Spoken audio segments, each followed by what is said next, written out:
So I went out and bought the cheapest plasma cutter I could find pretty much. It's one of these ones on eBay, call themselves a Cut50 or something, only a couple $100. Basically, a few years ago, probably 8 or 9 years ago, I bought a real cheap plasma cutter, 40 amp one off eBay before. It might have been about $350 or something back then, and used it a few times. It really was very average at best. You know, talking to a few people, they were saying that these cheap ones have got better. So I was going to give it another go. So basically when it turned up, had a bag of consumables, some tips and some other bits and pieces here. Also had a few air fittings and a regulator which bolts on the back there. It come with these little, I got in there 8mm barb things for putting on your air hose. So what I'd reckon, either put a Nitto valve in there and hook it straight your air hose in with your quick connector, or I'm gonna put mine on my old trolley that my old dodgy old plasma cutter's sitting on.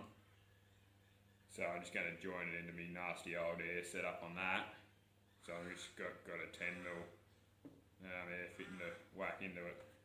Other thing that I've noticed about it, like straight away, is that there's no labels on it anywhere. So no information that I can find that will give you any indication of what the current, the duty cycle, any of that stuff is. And basically get this little couple of sheets of paper here for your manual, but it doesn't actually have any of the specifications in it. And yeah, oh, that was the air filter. Don't need that. And it didn't come with a plug, which I found a bit strange. But anyway, rip one of them off an extension lead and whack it on there and good to go. So like I said before, I have previously been the proud owner of another little plasma cutter.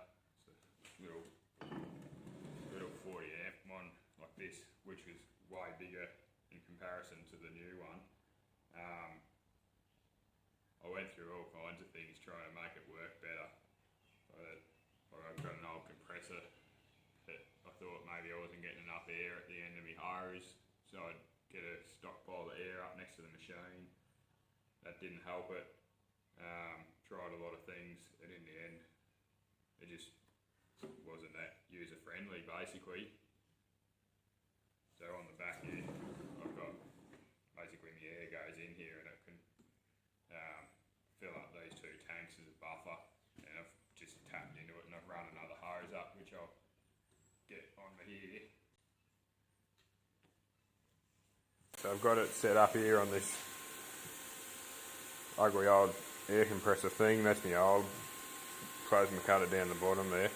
Just a new one sitting up here, much smaller. Like I said, got it set at about 20 amps.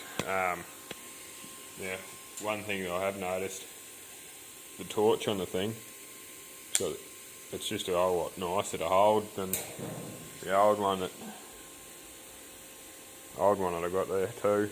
But I suppose proof will be seen how it cuts. So I've got a bit of 1.6mm plate hanging off here on the end of my pallet jack.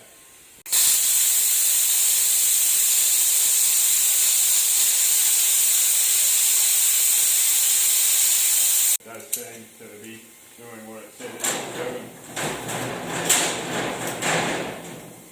Cut using plasma. I'll just see how we go piercing the steel too.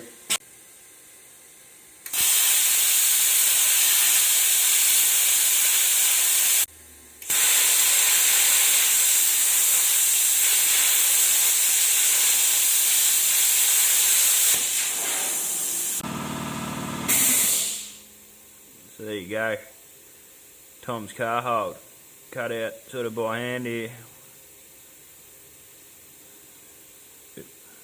She's a bit rugged, but so is most things that goes on in here really. Got it up at about 40 now, and I've got about bit of 10mm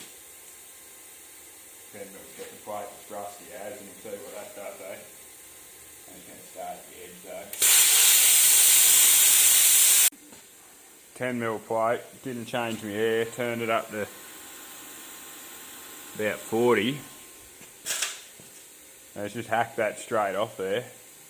It's probably important thing that you're going to need to remember is to what angle to hold the torch on, but you know, it's doing the job. Pretty happy with the new machine. Far better than the old one.